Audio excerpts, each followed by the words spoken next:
അള്ളാഹുവിന്റെ സമ്മതമില്ലാതെ ഒരാൾക്കും സംസാരിക്കാൻ കഴിയാത്ത ലോകമാണത്. അള്ളാഹു പറയുന്നുണ്ട്, യൗമ യഅതി ലാ തകല്ലമു നഫ്സുൻ ഇല്ലാ ബിഇദ്നിഹി. അള്ളാഹുവിന്റെ സമ്മതമില്ലാതെ ഒരാൾക്കും ഒരു വാക്ക് പോലും സംസാരിക്കാൻ കഴിയില്ല. ഇന്ന് നമ്മൾ യാതൊരു നിയന്ത്രണമില്ലാതെ നമ്മുടെ വായിൽ തോന്നുന്നതൊക്കെ വിളിച്ചു പറയാറുണ്ട്. മറ്റുള്ളവരെ ആരോപിക്കുമ്പോഴും കുറ്റം പറയുമ്പോഴും യാതൊരു ചിന്തയോ ശ്രദ്ധയോ നമ്മൾക്കില്ല.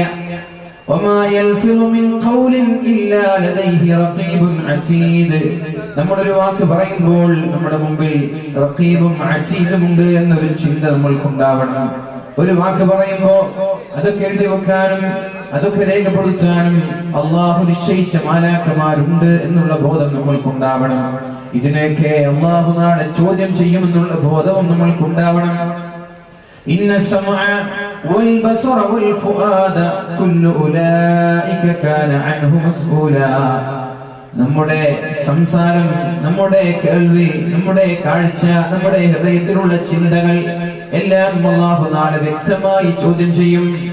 ആ സമയത്ത് ഇതിന് മറുപടി പറയാതെ ഒരാൾക്കും രക്ഷപ്പെടാൻ കഴിയില്ല എന്ന് അല്ലാഹു പറയുമ്പോ അല്ലാഹു സുബ്ഹാനഹു വ തആല പറയുകയാണ്, അല്ലാഹുവിന്റെ സമ്മതമില്ലാതെ ഒരാൾക്കും സംസാരിക്കാൻ കഴിയാത്ത ഒരു ലോകം നമ്മളുടെ അടുത്തേക്ക് വരാനുണ്ട്. അവിടെ രണ്ട് വിഭാഗം ആളുകളാണുള്ളത്. ഫമിൻഹും ശഖിയ്യുൻ വസഈദ്. അവിടെ വിജയിയുണ്ട്, അവിടെ പരാജിതനുണ്ട്. ശഖിയ് എന്ന് പറഞ്ഞാൽ പരാജയപ്പെട്ടു പോയവൻ, സഈദ് എന്ന് പറഞ്ഞാൽ വിജയിച്ചവൻ. വിജയിയുണ്ട്, പരാജിതനുണ്ട്. നമ്മളൊക്കെ ആഗ്രഹിക്കുന്നത് വിജയിക്കാനാണ്, പരാജയപ്പെടാനല്ല. ദുനിയാവിലും ആഖിറത്തിലും വിജയിക്കണമെന്ന് ആഗ്രഹിക്കുന്ന പ്രാർത്ഥിക്കുന്നവരാണ് നമ്മളൊക്കെ.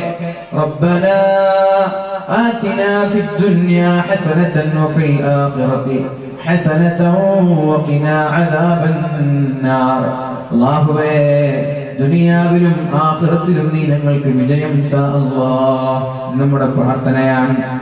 ദുനിയാവിലും വിജയം വേണം, ആഖിറത്തിലും വിജയം വേണം. ചില ആളുകൾ ദുനിയാവ് മാത്രം ചോദിക്കുന്നവരുണ്ട്. ജനങ്ങളിൽ ചില ആളുകൾ അവർ ദുആ ചെയ്യുന്നുണ്ട്, റബ്ബനാ ആതിനാ ഫിദ് ദുനിയാ ഹസന. അല്ലാഹുവേ, എന്റെ ദുനിയാവ് നീ ഉഷാറാക്കണം റബ്ബേ, എന്റെ ദുനിയാവ് നീ വിജയത്തിലാക്കണം അല്ലാഹ് എന്നിങ്ങനെ ദുനിയാവിന് വേണ്ടി മാത്രം ദുആ ചെയ്യുന്ന ആളുകളുണ്ട്, പ്രാർത്ഥിക്കുന്ന ആളുകളുണ്ട്. അല്ലാഹു പറയാണ്, അത്തരം ആളുകൾക്ക് ആഖിറത്തിൽ യാതൊരു സ്ഥാനമില്ല, അല്ലാഹു അവരെ പരിഗണിക്കുകയേ ഇല്ല എന്ന്. വമാ ലഹു ഫിൽ ആഖിറതി മിൻ ഖലാഖ്. അല്ലാഹു അവരെ ശ്രദ്ധിക്കുകയേ ഇല്ല എന്ന് പരിശുദ്ധ ഖുർആൻ. എന്നാൽ ജനങ്ങളിൽ ചില ആളുകൾ വമിനൻ നാസി മൻ യഖൂൽ ربنا آتنا في الدنيا حسنة وفي الآخرة حسنة وقنا عذاب النار. الله ദുനിയാവിലും ആഖിറത്തിലും വിജയം താ അല്ലാഹ്. ഈ ദുആ ചെയ്യുന്ന ആളുകൾക്ക് അല്ലാഹു ആഖിറത്തിലും ദുനിയാവിലും അതിന്റെ ഓഹരി നൽകുമെന്ന് പരിശുദ്ധ ഖുർആൻ നമ്മോട് പഠിപ്പിക്കുന്നുണ്ട്. അതുകൊണ്ട് നമ്മൾ എന്ത് ദുആ ചെയ്യണം? അല്ലാഹുവിനെ ദുനിയാവിലും വിജയത്തിലാക്കുക, ആഖിറത്തിലും വിജയത്തിലാക്കുക. ആഖിറത്തിൽ മാത്രം വിജയത്തിലാക്കി ദുനിയാവിൽ ഒരുപാട് കഷ്ടപ്പെട്ടിട്ട് കാര്യമുണ്ടോ? ദുനിയാവ് വളരെ പ്രയാസമാണ്. എങ്ങനെയൊക്കെ തട്ടിമുട്ടി ജീവിച്ച് ആഖിറത്തിൽ രക്ഷപ്പെടും. ആഖിറത്തിൽ വലിയ ഉപകാരമാണ്. നമ്മൾക്ക് രണ്ട് സ്ഥലത്തും വിജയിച്ചാൽ അത് വലിയ നേട്ടമല്ലേ? ഇവിടെയും ഖൈർ, അവിടെയും ഖൈർ, വലിയ സുഖമല്ലേ? ഇവിടെ പ്രയാസപ്പെട്ടാൽ അവിടെ രക്ഷപ്പെടുമെന്ന് ഉറപ്പാണ്. ഇവിടെ അല്ലാഹുവിന് വേണ്ടി നമ്മുടെ വിലപ്പെട്ട സമയങ്ങളെ അല്ലാഹുവിന് വേണ്ടി ചെലവഴിക്കാൻ നമ്മൾ തയ്യാറായാൽ അവിടെ വിജയിക്കുമെന്ന് ഉറപ്പ് തന്നെയാണ്. എന്നാൽ ദുനിയാവിലും വിജയം, ആഖിറത്തിലും വിജയം, രണ്ട് ലോകത്തും ഇരു ലോകത്തും വിജയിച്ചാൽ അതല്ലേ നമ്മൾക്ക് ഖൈർ. അതുകൊണ്ട് അല്ലാഹുവിനോട് ദുനിയാവിലും ആഖിറത്തിലും വിജയിക്കാൻ വേണ്ടി നമ്മൾക്ക് ദുആ ചെയ്യാം. അല്ലാഹു തൗഫീഖ് നൽകട്ടെ. വല്ലദീന ഹും ലിസ്സകാത്തി ഫാഇലൂൻ. സകാത്തിന്റെ കാര്യം പറയുമ്പോൾ അല്ലാഹു സുബ്ഹാനഹു വ തആല പറയുന്നത് സകാത്ത് ചെയ്യുന്ന ആളുകൾ എന്ന്. അഥവാ ഒരുപാട് ബിസിനസ്സുകൾ നടത്തി സമ്പാദ്യങ്ങൾ ഉണ്ടാക്കണമെന്നാണ് ഇസ്ലാം പറയുന്നത്. സകാത്ത് ഉള്ളതിൽ നിന്ന് കൊടുക്കണമെന്നില്ല. സകാത്ത് ഒരുപാട് അധ്വാനിച്ച് ബിസിനസ് നടത്തി സമ്പാദ്യങ്ങൾ ഒരുമിച്ച് കൂട്ടി അതിൽ നിന്ന് പാവപ്പെട്ടവർക്ക് സകാത്ത് കൊടുക്കണം. അത് ഖൈറല്ലേ? അത് ഖൈറല്ലേ? പൈസ വാങ്ങാൻ ആഗ്രഹിക്കേണ്ട, പൈസ വരട്ടെ. അള്ളാഹു നമുക്ക് ഇഷ്ടം പോലെ മുതൽ തരട്ടെ. എന്തിപ്പോ തന്നാൽ പ്രശ്നം? അത് ഖൽബിലേക്ക് കയറ്റാതെ നമ്മുടെ കൈകളിൽ വെക്കാൻ നമ്മൾക്ക് കഴിയണം. സമ്പത്ത് ഖൽബിലേക്ക് കയറ്റിയവൻ കൊടുക്കാൻ മടിയന്മാരായിരിക്കും, അവരെ കൊടുക്കൂല. ഹൃദയത്തിലേക്ക് കയറ്റാൻ നമ്മുടെ കൈകളിൽ വെക്കാം. എന്നിട്ട് സക്കാത്ത് കണക്കെടുത്ത് വളരെ കൃത്യമായി ആളുകൾക്ക് നൽകാൻ നമ്മൾ തയ്യാറാവണം. എനിക്കറിയാം വലിയൊരു കോടീശ്വരൻ നമ്മുടെ വടകര ഭാഗത്താണ്, ഇവിടെ 100 കണക്കിലൊക്കെ കോടി ആസ്തിയുള്ള ആളാണ്. 2 ഹുദവിമാരാണ് അവരുടെ അടുത്ത് സക്കാത്ത് കണക്കാക്കാൻ വേണ്ടി മാത്രം നിശ്ചയിച്ചിട്ടുള്ളത്. 2 ഹുദവിമാർ, എന്റെ കൂടെ എന്റെ ബാച്ചിൽ പഠിച്ച 2 ഹുദവിമാർ അവരുടെ സക്കാത്ത് കണക്കെടുക്കാൻ, അവരുടെ വരുമാനം സക്കാത്ത് കണക്കെടുക്കുക, എന്നിട്ട് സക്കാത്തിന്റെ അവകാശികൾ എവിടെയുണ്ട് എന്ന് നോക്കുക, എന്നിട്ട് സക്കാത്തിന്റെ മുതൽ അവരെ കൊണ്ടുപോയി കൊടുക്കുക. നമ്മൾ ഈ കൊടുക്കുന്ന പൈസക്ക് സക്കാത്തിന്റെ അവകാശികളും ആവണ്ടേ? അപ്പൊ അതുകൊണ്ട് സക്കാത്തിന്റെ അവകാശികളെ കണ്ടെത്തി ഇവരുടെ വരുമാനം മുഴുവനും കണക്കെടുത്തതിന്റെ ഇത്ര ശതമാനം സക്കാത്ത് കൊടുക്കാൻ വേണ്ടി മാത്രം നിയമിച്ച ഹുദവിമാർ. ഇതേപോലെ സമ്പത്ത് ഒരുപാടുണ്ടാക്കി നമ്മൾക്ക് പാവങ്ങളെ സഹായിക്കാൻ വേണ്ടി ഉപയോഗിക്കാം. സമ്പത്ത് വേണ്ട എന്ന് പറഞ്ഞ് മാറി നിൽക്കാൻ, സമ്പത്ത് ഉണ്ടായിക്കോട്ടെ, അത് ഹൃദയത്തിലേക്ക് കടത്തിയില്ലെങ്കിൽ മതി. 2 വിഭാഗം ആളുകളാണ് നാളെ ഉണ്ടാവുക. ഒന്ന് വിജയികളും 2 പരാജിതരും. ഇനി പരാജിതരെ കുറിച്ച് അല്ലാഹു പറയുന്നുണ്ട്, فَأَمَّا شَقُوا فَفِي النَّارِ لَهُمْ فِيهَا زَفِيرٌ وَشَهِيقٌ خَالِدِينَ فِيهَا مَا دَامَتِ السَّمَاوَاتُ وَالْأَرْضُ إِلَّا مَا شَاءَ رَبُّكَ إِنَّ رَبَّكَ فَعَّالٌ لِمَا يُرِيدُ. ജനങ്ങൾ 2 വിഭാഗമാണ്. പരാജയപ്പെട്ടു പോയ ആളുകൾ, അവര് ആർപ്പുവിളികളുള്ള, പൊട്ടിക്കരച്ചിലുകളുള്ള, വളരെ ദയനീയമായ ലോകത്ത്, നരകലോകത്താണ് അവർ. ഖാലിദീന ഫീഹാ, അവർ ആ നരകത്തിൽ ശാശ്വതരാണ്, രക്ഷപ്പെടാൻ അവർക്ക് കഴിയില്ല. ഖാലിദീന ഫീഹാ, അവർ ശാശ്വതരാണ് അവിടെ. ആകാശവും ഭൂമിയും നിലനിൽക്കുന്ന കാലത്തോളം, ആകാശം എത്ര കാലം ഇവിടെ നിലനിൽക്കുമോ അത്രയും കാലം, ഭൂമി എത്ര കാലം നിലനിൽക്കുമോ അത്രയും കാലം അവർ നരകത്തിൽ ശാശ്വതരാണ്, രക്ഷപ്പെടാൻ കഴിയില്ല. അല്ലാഹുവിന്റെ ഹബീബായ മുഹമ്മദുർ റസൂലുള്ളാഹി സ്വല്ലല്ലാഹു അലൈഹി വസല്ലം നാളെ മഹ്ശറ ലോകത്ത് എല്ലാവരും ചൂടുകൊണ്ട് സഹിക്കാൻ കഴിയാതെ രക്ഷപ്പെടാൻ വേണ്ടി യൗമ യഫറുൽ മർഉ മിൻ അഖീഹി വ ഉമ്മിഹി വ അബീഹി, ഇങ്ങനെ പോയല്ലോ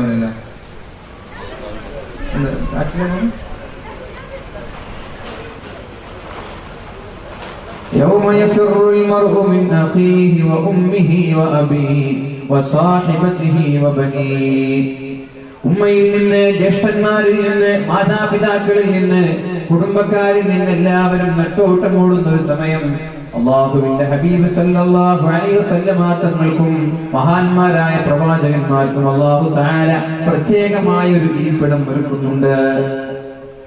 മനാബിറ മിൻ ദഹബ്, സ്വർണ്ണച്ചാലുള്ള ഒരു ഇരിപ്പിടം, സ്വർണ്ണച്ചാലുള്ള ഒരു മിമ്പർ അല്ലാഹു റബ്ബ് സുബ്ഹാനഹു വ തആല മഹാന്മാരായ പ്രവാചകന്മാർക്ക് വേണ്ടി ഒരുക്കി വെക്കുന്നുണ്ട്. എല്ലാ പ്രവാചകന്മാരും അവരവരുടെ ഇരിപ്പിടത്തിൽ കയറുമ്പോൾ അല്ലാഹുവിന്റെ ഹബീബ് സല്ലല്ലാഹു അലൈഹി വസല്ലമ തങ്ങൾ മാത്രം തന്റെ ഇരിപ്പിടത്തിൽ കയറാതെ മാറി നിൽക്കുകയാണ്. അർശിന്റെ താഴെ, അർശിന്റെ താഴെ തന്റെ ഇരിപ്പിടത്തിൽ കയറാതെ അല്ലാഹുവിന്റെ ഹബീബ് സല്ലല്ലാഹു അലൈഹി വസല്ലമ തങ്ങൾ മാറി നിൽക്കുകയാണ്. പരിശുദ്ധ ഹബീബിന്റെ ഇരിപ്പിടം അവിടെ ഖാലിയാണ്, ആരും അവിടെ കയറിയിരുന്നിട്ടില്ല. ആദം നബി അലൈഹിസ്സലാം കയറിയിരുന്നു. മഹാന്മാരായ പ്രവാചകന്മാർ നൂഹ് നബിയെ പോലെ, ഈസാ നബിയെ പോലെ, മൂസാ നബിയെ പോലെയുള്ള പ്രഗൽഭരായ പ്രവാചകന്മാർ, 1,00,000 ചില്ലാനും പ്രവാചകന്മാർ അവരവരുടെ ഇരിപ്പിടത്തിൽ കയറിയിരുന്നു. അല്ലാഹുവിന്റെ ഹബീബ് സല്ലല്ലാഹു അലൈഹി വസല്ലമ തങ്ങൾ മാത്രം കയറിയിരുന്നില്ല.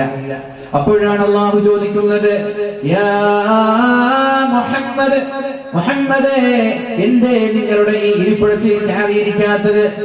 എന്താ നിങ്ങൾക്ക് ആവശ്യം?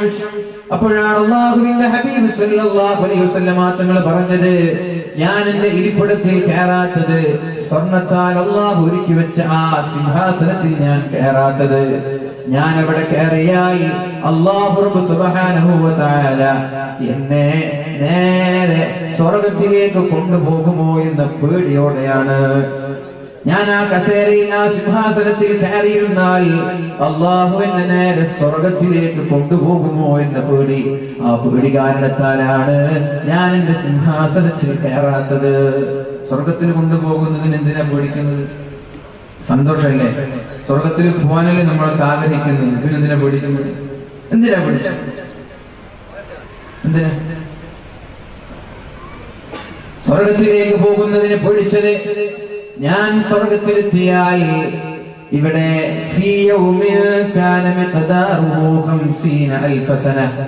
ഒരു ദിവസം തന്നെ 50,000 വർഷത്തിന്റെ ദൈർഘ്യമുള്ള ഭയാനകമായ ഈ മഹ്ശറാ ലോകത്ത് എന്റെ സമുദായം അനാഥരാകുമല്ലോ എന്ന പേടിയാണ്. ഞാൻ പോയാൽ എന്റെ ഉമ്മത്തിന്റെ കാര്യം ആരാ നോക്കുക? എന്റെ ഉമ്മത്തിനെ ആരാണ് നിയന്ത്രിക്കുക? എന്റെ ഉമ്മത്ത് ഈ ശക്തമായ ചുട്ടുപൊള്ളുന്ന മഹ്ശറാ ലോകത്ത് പ്രയാസപ്പെടുമ്പോൾ ആരാണ് അവർക്ക് വേണ്ടി റെക്കമെൻഡ് ചെയ്യുക? ആരാണ് അവർക്ക് വേണ്ടി ശഫാഅത്ത് ചെയ്യുക? ആരാണ് അവർക്ക് വേണ്ടി അല്ലാഹുവിനോട് നിരന്തരമായി ആവശ്യപ്പെടുക, ശുപാർശ ചെയ്യുക? എന്നെ ഈ സ്വർഗത്തിലേക്ക് കൊണ്ടുപോകുമോ എന്ന് പേടിയാൽ ഞാൻ കയറിയില്ല. ഞാൻ പറയാൻ തുടങ്ങി, ഉമ്മച്ചി ഉമ്മച്ചി, എന്റെ സമുദായമേ, എന്റെ സമുദായമേ.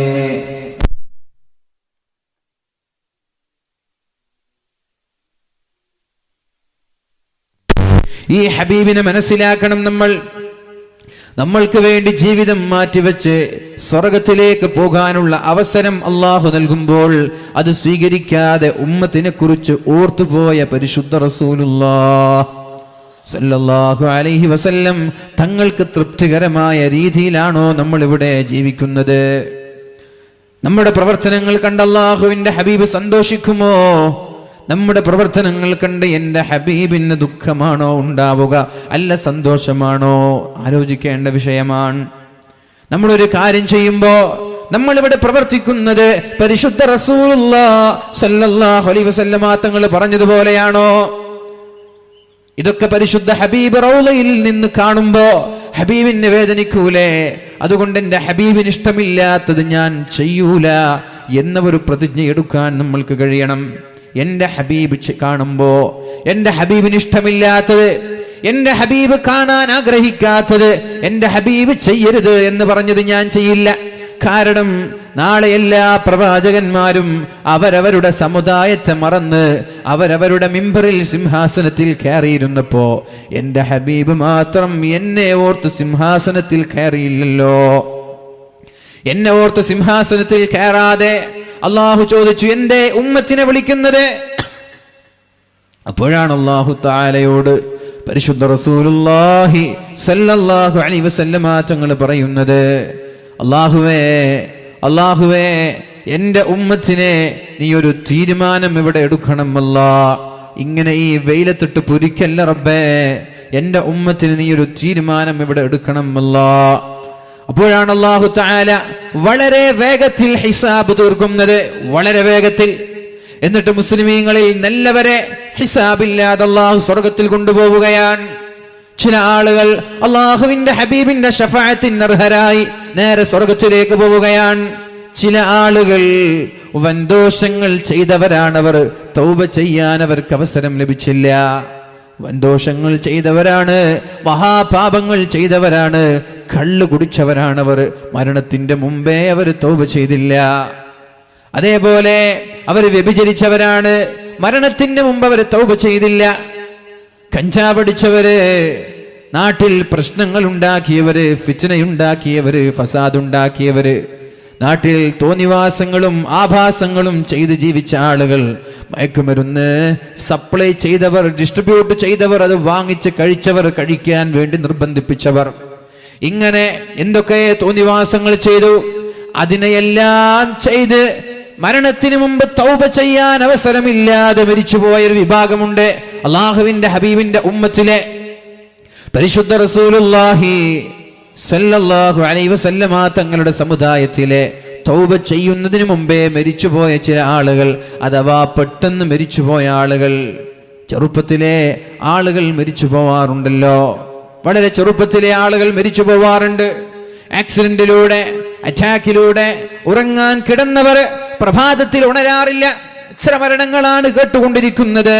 ഉപ്പളയിലല്ലേ ഒരു ഹൈന്ദവ സുഹൃത്ത് കളിച്ചുകൊണ്ടിരിക്കുമ്പോൾ കുഴഞ്ഞു വീണ് മരിച്ചത്. നമ്മുടെ നാട്ടിലല്ലേ, അല്ലേ? നമ്മുടെ നാട്ടിലല്ലേ? നമ്മുടെ നാട്ടിലാണ്.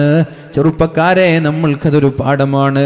കളിക്കുമ്പോ, സിനിമ കാണുമ്പോ, മയക്കുമരുന്ന് ഉപയോഗിച്ച് തോന്നിവാസങ്ങൾ ചെയ്ത് തൗബ ചെയ്യുന്നതിന് മുമ്പേ ഇത്തരം ഒരു മരണം നമ്മെ പിടികൂടിയാലോ, ഇത്തരം ഒരു മരണം നമ്മെ വേട്ടയാടിയാലോ നരകം ഉറപ്പല്ലേ?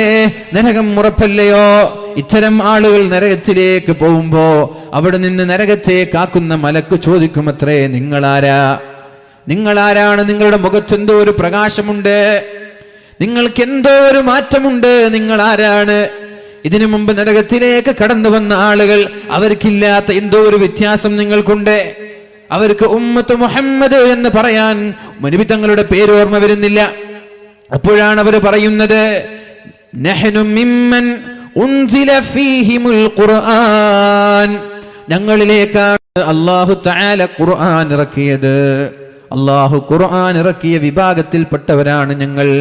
അപ്പോൾ മഹാനായ മാലിക് അലൈഹിസ്സലാം പറയുമത്രേ, അത് തന്നെയാണ് നിങ്ങളുടെ മുഖത്തിലുള്ള ഈ മാറ്റം ഞാൻ ശ്രദ്ധിച്ചത്.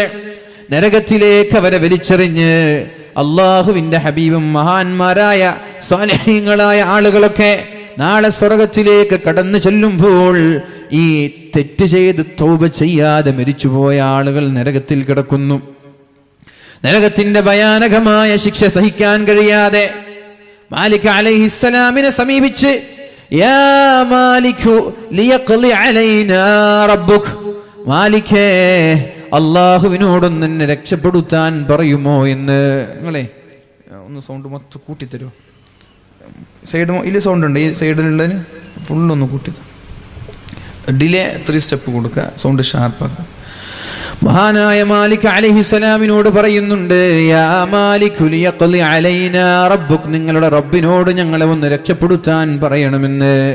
ഖദ് സാല മിന്നസ് സ്വദീദ്, ഞങ്ങളുടെ ചീഞ്ചലങ്ങൾ ഇങ്ങനെ ഒഴുകാൻ തുടങ്ങി, ഞങ്ങളുടെ ചർമ്മങ്ങൾ പഴുക്കാൻ തുടങ്ങി, ഞങ്ങളുടെ എല്ലുകൾ ദ്രവിക്കാൻ തുടങ്ങി, ഞങ്ങളുടെ ഹൃദയം കരിഞ്ഞുപോയി, ഞങ്ങളുടെ ശരീരം കരിഞ്ഞുപോയി, ഒന്ന് രക്ഷപ്പെടുത്താൻ നിങ്ങളുടെ റബ്ബിനോട് പറയുമോ എന്ന് നരകാവകാശികൾ അഥവാ ഉമ്മത്ത് മുഹമ്മദ് സല്ലല്ലാഹു അലൈഹി വസല്ലം പറയുമ്പോ മഹാനായ മാലിക് അലൈഹിസ്സലാം അവരോട് പറയുമത്രേ, നിങ്ങൾ ഇവിടെ കരഞ്ഞിട്ട് കാര്യമില്ല. ഈ കരച്ചിൽ ദുനിയാവിൽ വെച്ച് കരഞ്ഞിരുന്നെങ്കിൽ നിങ്ങൾ ഇന്ന് നരകത്തിൽ വീഴാതെ രക്ഷപ്പെടുമായിരുന്നില്ലേ? നിങ്ങളുടെ ഈ കരച്ചിൽ, നിങ്ങളുടെ ഈ വെപ്രാളം, നിങ്ങളുടെ ഈ വേവലാതി, നിങ്ങളുടെ ഈ ദുഃഖം, ഇതെല്ലാം നിങ്ങൾ ഭൂമിയിൽ വെച്ച് ചെയ്തിരുന്നെങ്കിൽ ഇവിടെ എത്താതെ നിങ്ങൾക്ക് രക്ഷപ്പെടാമായിരുന്നില്ലേ? ഈ കരച്ചിൽ ദുനിയാവിലായിരുന്നുവെങ്കിൽ നിങ്ങൾക്ക് രക്ഷപ്പെടാമായിരുന്നു എന്ന് മാലിക് അലൈഹിസ്സലാം ഈ നരകാവകാശികളോട് പറയുമത്രേ. പരിശുദ്ധ റസൂലുള്ളാഹി സ്വല്ലല്ലാഹു അലൈഹി വസല്ലം പറഞ്ഞിട്ടില്ലയോ, 3 കണ്ണുകൾ നാളെ നരകത്തിൽ കിടക്കൂല എന്ന്. 3 കണ്ണുകൾ നരകത്തിൽ കിടക്കൂല എന്ന്. ഹറാമിൽ നിന്ന് കണ്ണിനെ നിയന്ത്രിക്കുന്ന ആളുകൾ, ഹറാമ് കാണുമ്പോൾ എന്റെ കണ്ണ് അതിലേക്ക് കടന്നു പോകാതെ നിയന്ത്രിക്കാൻ കഴിഞ്ഞവൻ, അതേപോലെ അല്ലാഹുവിനെ പേടിച്ച് കരഞ്ഞ കണ്ണുകൾ, ഒരു സെക്കൻഡെങ്കിൽ ഒരു സെക്കൻഡ്, ഒരു മിനിറ്റെങ്കിൽ ഒരു മിനിറ്റ്, ഒരിറ്റ് കണ്ണുനീര് സർവശക്തനായ സൃഷ്ടാവായ അല്ലാഹുവിനെ ഓർത്ത് കരഞ്ഞാൽ, റബ്ബനാ മാ ഖലഖ്ത ഹാദാ ബാതിലാ സുബ്ഹാനക ഫഖിനാ അദാബൻ നാർ. إن في خلق السماوات والأرض واختلاف الليل والنهار لآيات لأولي الألباب الذين يذكرون الله قياما وقعودا وعلى جنوبهم ويتفكرون في خلق السماوات والأرض ربنا മാ ഖലഖത ഹാദാ ബാതിലാ സുബ്ഹാനക ഫഖിനാ അദാബന്നാർ. ദുനിയാവിന്റെ സൃഷ്ടിപ്പിനെ കുറിച്ച് ഓർത്തത്ഭുതപ്പെടുന്ന ആളുകൾ, ആകാശങ്ങളെ കുറിച്ച്, ഭൂമിയെ കുറിച്ച്, അള്ളാഹു നൽകുന്ന അനുഗ്രഹങ്ങളെ കുറിച്ച്, രാപ്പകലുകളുടെ വ്യത്യാസങ്ങളെ കുറിച്ച്, രാത്രിയാകുന്നു, രാവിലെയാകുന്നു, പ്രഭാതമാകുന്നു, പ്രദോഷമാകുന്നു, ഇതിലൊക്കെ നമ്മൾക്ക് പാഠമില്ലയോ? രാത്രിയാകുന്നത്, രാവിലെയാകുന്നത്, ചന്ദ്രൻ വരുന്നത്, സൂര്യൻ വരുന്നത്, ഇതിലൊക്കെ നമ്മൾക്ക് പാഠമില്ലയോ? ഇതിനെക്കുറിച്ച് ആലോചിക്കുന്ന ആളുകൾ എന്നിട്ട് പറയാണ്, അള്ളാഹുവിനെ കുറിച്ച് ആലോചിച്ചിട്ട്, റബ്ബനാ മാ ഖലഖത ഹാദാ ബാതിലാ, അള്ളാഹുവേ ഇതൊന്നും നീ വെറുതെ സൃഷ്ടിച്ചതല്ലല്ലോ റബ്ബേ, അതുകൊണ്ട് നീ ഞങ്ങളെ നരകത്തിൽ നിന്ന് കാക്കണേ. ഈ ആയത്ത് ഓതി അള്ളാഹുവിന്റെ ഹബീബ് ഒരു ദിവസം മുഴുവനും കരഞ്ഞുപോയിട്ടുണ്ട്.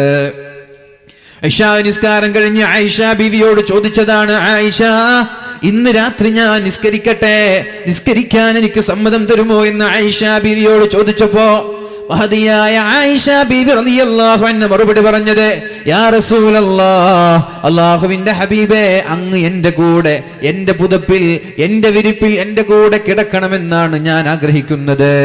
ഇനി അങ്ങേക്ക് ഇഷ്ടം നിസ്കരിക്കാനാണെങ്കിൽ അങ്ങയുടെ ഇഷ്ടം പോലെ ഞാനും തീരുമാനിച്ചു, എന്റെ ഇഷ്ടവും അത് തന്നെയാണ്. അഥവാ എന്റെ ഇഷ്ടം അങ്ങയുടെ ഇഷ്ടത്തിന് വേണ്ടി ഞാൻ മാറ്റിവെക്കുകയാണ്.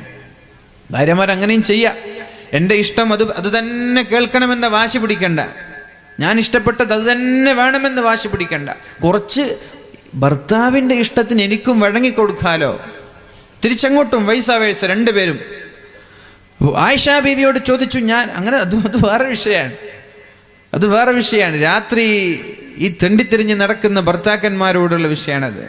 കല്യാണം കഴിഞ്ഞാൽ പിന്നെ ഇങ്ങനെ ക്ലബിലും ബസ് സ്റ്റാൻഡിൽ ഇരിക്കരുത്, ഉപ്പടയിലും ടൗണിലും പോയിരിക്കരുത്. വേഗം വീട്ടിൽ വന്നിട്ട് ഭാര്യമാരുടെ കൂടെ, മക്കളുടെ കൂടെ ചെലവഴിക്കണം. നബിതങ്ങൾ ഒരു രാത്രി നിസ്കരിക്കാൻ വേണ്ടിയിട്ട് സമ്മതം ചോദിക്കുകയാണ്. ആരോട്? ഭാര്യയോട്. ഞാൻ നിസ്കരിക്കട്ടെ, റൂമിലുണ്ട്, കൂടെ ഉണ്ട്, ഇന്നെനിക്ക് നിന്റെ കൂടെ കിടന്നുറങ്ങാതെ നിസ്കരിക്കാൻ സമ്മതം തരുമോ? നമ്മൾ മൊബൈൽ ഫോണിൽ കളിക്കാൻ സമ്മതം ചോദിക്കേണ്ടപ്പോൾ കൂടെ കിടന്നിട്ട് മൊബൈൽ ഫോണിൽ വാട്സപ്പിൽ കളിക്കാൻ, ഫേസ്ബുക്കിൽ കളിക്കാൻ, അല്ലെങ്കിൽ ക്ലബിൽ പോയതാണ്, ചങ്ങാതിമാരുടെ കൂടെ കളി കാണാൻ പോയതാണ്, ഫുഡ് അടിക്കാൻ പോയതാണ്. ഈ സമയത്തൊക്കെ വിളിച്ചിട്ട് ഭാര്യമാരോട് സമ്മതം ചോദിക്കാറുണ്ടോ? അല്ല, ഞാൻ ഇന്ന് ഭക്ഷണം കഴിച്ചിട്ട് വരാട്ടോ. നേരത്തെ പറയൂ, ഇല്ല. ഭാര്യ വിളിക്കും, ചോറ സ്വസ്ഥത തരൂല, എന്നിട്ട് ഫോൺ എടുക്കും, ഞാൻ ഇന്ന് വരൂല, ഞാൻ വേറെ, ഞാൻ പുറത്താണ്. ഇങ്ങനെയൊക്കെ ദേഷ്യപ്പെടുന്ന ആളുകളല്ലേ ഭൂരിഭാഗം ആളുകളും. ഇത് ചെയ്യാൻ പാടുണ്ടോ? ഇത് ചെയ്യാൻ പാടുണ്ടോ? സത്യത്തിൽ നമ്മൾ ചെയ്യുന്നത് മഹാപാപമാണ്. കല്യാണം കഴിഞ്ഞ ആളുകൾ പ്രത്യേകിച്ച്. ഇനി കല്യാണം കഴിയാത്ത ആളുകൾക്ക് ലൈസൻസ് അല്ല, അവർ ഇശാ കഴിഞ്ഞാൽ പിന്നെ വീട്ടിലെത്തണം. അങ്ങനെയാണ് നമ്മുടെ സിസ്റ്റം, അങ്ങനെയാണ്. നമ്മുടെ അനൂപ് സർ ആ വിഷയം സൂചിപ്പിക്കാൻ പിന്നെ പറഞ്ഞിട്ടുണ്ട്. ഉമ്മമാർക്ക് എന്തേ നമ്മുടെ മക്കളൊരു 8 മണിക്ക് ഇശാ നിസ്കാരം കഴിഞ്ഞാൽ വീട്ടിലേക്ക് എത്തിക്കാൻ എന്തേ നമ്മുടെ രക്ഷിതാക്കൾക്ക് കഴിയാത്തത്? അതെന്താ സാധിക്കാത്തത്? കുറച്ച് വലുതായി താടി മിഷൊക്കെ വന്നാൽ പിന്നെ പറഞ്ഞാൽ കേൾക്കൂല. ശരിയാണ്, ഒരു 10-15 വയസ്സ് വരെ നമ്മുടെ നിയന്ത്രണത്തിലുണ്ടാവൂലേ, അവരെ നിയന്ത്രിക്കാൻ നമ്മൾക്ക് കഴിയൂലേ? ഇശാ നിസ്കാരത്തിന് പള്ളിയിൽ പോയിട്ട് തിരിച്ചു വരുന്നില്ലെങ്കിൽ പള്ളി കേൾക്കണ്ട, വീട്ടിൽ നിസ്കരിച്ചോട്ടെ, അങ്ങനെ ആ ഖൈർ മതി, വീട്ടിൽ നിസ്കരിച്ച കൂലി മതി. ഇശാ നിസ്കരിക്കാൻ പള്ളിയിൽ പോയ മക്കൾ സമയത്തിന് വീട്ടിലേക്ക് വരുന്നുണ്ടെങ്കിൽ അവരെ പള്ളിക്ക് വിടണ്ട. മഗ്രിബ് നിസ്കരിക്കാൻ പോയിട്ട് ക്ലബ്ബിലിരിക്കാൻ, എന്നാൽ പള്ളിക്ക് മഗ്രിബിന് വിടണ്ട, വീട്ടിൽ വെച്ച് നിസ്കരിപ്പിച്ചാൽ മതി. അതാണ് അതിൻ്റെ ഖൈർ. ഇങ്ങനെ പള്ളി ഖൈറാണെന്ന് വിചാരിച്ച് വേറൊരു തെറ്റിലേക്ക് കൊണ്ടുപോയി എത്തിക്കരുത്. നമ്മുടെ മക്കൾ ചെറുപ്പത്തിൽ തന്നെ, ഉമ്മമാരെ വളരെ ശ്രദ്ധയോടെ ശ്രദ്ധിക്കണം. രക്ഷിതാക്കൾ, ഉപ്പന്മാരൊക്കെ വളരെ ശ്രദ്ധയോടെ ശ്രവിക്കേണ്ട ഒരു വിഷയമാണ്. നമ്മൾ ചെറുപ്പത്തിലെ അവരെ നമ്മൾ നിയന്ത്രിച്ചു കൊണ്ടുവരണം. ചെറുപ്പത്തിൽ അലഞ്ഞു തിരിയാൻ അവരെ വിടുകയും എന്നിട്ട് പെട്ടെന്നൊരു നിയന്ത്രണം അതവർക്ക് അംഗീകരിക്കാൻ കഴിയില്ല. ഒരു 18 വയസ്സായപ്പോൾ നാട്ടുകാരൊക്കെ പറയാൻ തുടങ്ങി, അല്ല ബാത്തുങ്ങളെ മോനല്ലേ എങ്ങനെയൊക്കെ കേൾക്കുന്നത്. അന്ന് മുതൽ സ്ട്രിക്റ്റ് ആയാൽ കേൾക്കാൻ കഴിയില്ല. അതുകൊണ്ട് വളരെ ചെറുപ്പത്തിൽ തന്നെ, 7 വയസ്സ് മുതൽ തന്നെ നമ്മുടെ മക്കളെ ക്ലബ്ബുകളിലേക്ക് പറഞ്ഞേക്കാതെ, ബസ് സ്റ്റാൻഡിലേക്കും പീടികച്ചുണ്ടയിലേക്കും റോഡ് സൈഡിലുള്ള കട്ടകളിലേക്കും ഇരിക്കാൻ വേണ്ടി പെർമിഷൻ കൊടുക്കാതെ അവരെ വീട്ടിലേക്ക് വിളിച്ച് 10 മണിക്ക് ശേഷം 9 മണിക്ക് ശേഷം ഇശാ നിസ്കാരം കഴിഞ്ഞാൽ ഒരു 10-15 മിനിറ്റ് സമയം കൊടുത്ത് വൈകി വരുന്ന ആളുകളെ ഒരു കാരണവശാലും വീട്ടിലേക്ക് അടുപ്പിക്കാതിരിക്കാനുള്ളൊരു ചങ്കൂറ്റം നമ്മൾ കാണിക്കണം. പോട്ട് അങ്ങനെയുള്ള മക്കൾ പോയിക്കോട്ടെ, നമുക്ക് ഉണ്ടായിട്ട് എന്താ കാര്യം? പറഞ്ഞ കേൾക്കാത്ത മക്കൾ നമുക്ക് ഉണ്ടായിട്ട് എന്താ കാര്യം? അവരെ തീറ്റിപ്പോറ്റിട്ട് എന്താ കാര്യം? ഈ തീറ്റിപ്പോറ്റി ഇവർ നമ്മൾക്കെതിരെ സാക്ഷി നിൽക്കൂലേ നാളെ മഹ്ശറയിൽ? അതുകൊണ്ട് അവരെ കൂടെ നിർത്തുക, ചെറുപ്പത്തിൽ തന്നെ കൂടെ നിർത്തുക. ദീനിയായാലേ ഈ മക്കളെ കൊണ്ട് നമ്മൾക്ക് ദുനിയാവിന് ഉപകാരം ഉണ്ടാവുള്ളൂ, ആഖിറത്തിൽ ഉപകാരം ഉണ്ടാവുള്ളൂ. ഇല്ലെങ്കിൽ ദുനിയാവിലും ഇവർ നമ്മൾക്ക് അപമാനമാണ്, ആഖിറത്തിലെത്തിയാൽ നമ്മുടെ സ്വർഗം തടയുന്ന നമ്മുടെ ശത്രുക്കളാണ്. അള്ളാഹു പറഞ്ഞില്ലേ ഭാര്യമാരിൽ ശത്രുക്കളുണ്ടെന്ന്? അള്ളാഹു പറഞ്ഞില്ലേ മക്കളിൽ ശത്രുക്കളുണ്ടെന്ന്? എന്തേ ശത്രുക്കളായത്? ഇവരിവിടെ അലഞ്ഞു തിരിഞ്ഞ് അലവരാധികളായി തെണ്ടിത്തിരിഞ്ഞ് നടന്ന് പറഞ്ഞത് കേൾക്കാതെ തോന്നിവാസങ്ങൾ ചെയ്ത് നമ്മളതിന് അവരെ കയറൂരി വിടുകയും നമ്മൾ ഹജ്ജും ചെയ്ത് തസ്ബീഹും ചൊല്ലി നിസ്കരിച്ച് സ്വർഗം പ്രതീക്ഷിച്ച നാളെ മഹ്ശറയിലെത്തുമ്പോൾ അള്ളാഹുവിൻ്റെ മുമ്പിൽ ഓടി വന്ന് ഈ മക്കളെ നമ്മുടെ ശത്രുക്കളായി സ്വർഗത്തിലെത്തേണ്ട മക്കളെ നരകത്തിലേക്ക്, ഉമ്മമാരുപ്പമാരെ നരകത്തിലേക്ക് പറഞ്ഞേക്കുന്നത്. അതേ പദങ്ങൾ ഹദീസിൽ വന്നതാണ്. ലാ അദ്ഖുലുൻ നാറ ഹത്താ യദ്ഖുല അബീ മിൻ ഖബ്ലി. എൻ്റെ ഉപ്പ സ്വർഗത്തിൽ കിടക്കാതെ നരകത്തിൽ കിടക്കാതെ ഒരു കാരണവശാലും ഞാൻ നരകത്തിൽ കിടക്കൂല. മക്കൾ വാശി പിടിക്കാൻ, എൻ്റെ ഉമ്മ എന്നെ വഴികേടിലേക്ക് നയിച്ച, എന്നെ നന്നാക്കാൻ വേണ്ടി പരിശ്രമിക്കാത്ത എൻ്റെ ഉമ്മ നരകത്തിൽ കിടക്കാതെ ഞാൻ നരകത്തിൽ കിടക്കൂല. സ്വർഗത്തിലേക്ക് പോകേണ്ട ഉമ്മമാരെ ഉപ്പമാരെ നരകത്തിലേക്ക് ഈ ശത്രുക്കളായ നമ്മുടെ മക്കൾ വലിച്ചു കൊണ്ടുപോകുമെന്ന് പരിശുദ്ധ റസൂലുള്ളാഹി സ്വല്ലല്ലാഹു അലൈഹി വസല്ലം. ഇത് നമ്മുടെ ഭാഗത്ത് വീഴ്ച വന്നാലാണ്. വീഴ്ച വന്നില്ലെങ്കിൽ ഈ മക്കളെ കൊണ്ടൊരു ചുക്കും ചെയ്യാൻ കഴിയില്ല. എങ്ങനെ വീഴ്ച വരിക? ഇസ്ലാം പഠിപ്പിച്ചതുപോലെ, ഇസ്ലാം നിഷ്കർഷിച്ചതുപോലെ വളരെ വ്യക്തമായി 7 വയസ്സ് വരെ അവരോട് കളിക്കണമെന്നല്ലയോ പറഞ്ഞത്? ചെറിയ മക്കളൊക്കെ കൊല്ലുന്നാ പറയുന്നത് അല്ലേ? ചെറിയ മക്കളൊക്കെ. ഇന്നിപ്പോൾ എൻ്റെ വീട്ടിൽ തന്നെ എന്തോ ഞാൻ ദേഷ്യപ്പെട്ടതിന് ചെറിയ കുട്ടിയുണ്ട്, ഒരു 3 വയസ്സുള്ള കുട്ടി. ഉമ്മ കത്തിയെടുക്കുമ്മ ഞാൻ ചാച്ചാനെ കൊല്ലട്ടെ. സുബ്ഹാനല്ലാഹ്, ചെറിയ കുട്ടി, 3 വയസ്സുള്ള കുട്ടിയാണ്. അപ്പം ഇതാണ് നമ്മുടെ മക്കളൊക്കെ ചെറുപ്പത്തിൽ. നമ്മുടെ വീട്ടിൽ ടി വി ഒന്നുമില്ല. ഞാൻ വിചാരിക്കും ഇതൊക്കെ എവിടുന്നാണ് പഠിച്ചത്? വീട്ടിൽ ടി വി ഒന്നുമില്ല. അപ്പോൾ ചെറിയ കുട്ടികൾ ഇങ്ങനെയൊക്കെ പറയാണ്. ആ സമയത്ത് നമ്മൾ അവരോട് ദേഷ്യപ്പെടാൻ അടിക്കാൻ നിൽക്കരുത്. ആ സമയത്ത് അടിക്കേണ്ട സമയമല്ല. ലായിബ് ഇബ്നക സബഅ, 7 വയസ്സ് വരെ നമ്മുടെ മക്കളോട് 7 വയസ്സ് വരെ നമ്മുടെ മക്കളോട് നമ്മൾ കളിച്ച് ജീവിക്കണം. 7 വയസ്സ് കഴിഞ്ഞാലോ അദ്ദിബുഹു സബഅ, 14 വയസ്സ് വരെ അവർക്ക് അദബ് പഠിപ്പിക്കേണ്ട സമയമാണ്. 7 വയസ്സ് കഴിഞ്ഞാൽ 14 വയസ്സ് വരെ അദബ് പഠിപ്പിക്കേണ്ട സമയമാണ്. ആ സമയത്താണ് അവർക്ക് ഉപദേശങ്ങൾ നൽകേണ്ടത്, അവരെ കൂടെ നിർത്തേണ്ടത്, തെറ്റ് ചെയ്യുമ്പോൾ ചെയ്യരുതെന്ന് പറഞ്ഞു കൊടുക്കേണ്ടത്, ഓരോ കാര്യങ്ങളിലും വ്യക്തമായ മാർഗനിർദ്ദേശം കാണിച്ചു കൊടുക്കേണ്ടത് ആ 14 വയസ്സ് വരെയാണ്. ഈ 14 വയസ്സ് വരെ ഈ ഒരു രീതിയിൽ നിങ്ങൾ വളർത്തിയാൽ ഈ മക്കൾ പിന്നെ തെറ്റുകാരാവൂല. 14 കഴിഞ്ഞാൽ പിന്നെ ഒരു 7 ഉണ്ട്. വസ്വാഹിബുഹു സബഅ, അവരെ ചങ്ങാതിമാരായി കൂടെ നിർത്തണം. 21 വയസ്സ് വരെ, 14 വയസ്സ് വരെ എല്ലാ അദബും മര്യാദയും അച്ചടക്കവും പഠിപ്പിച്ചു കൊടുത്തു.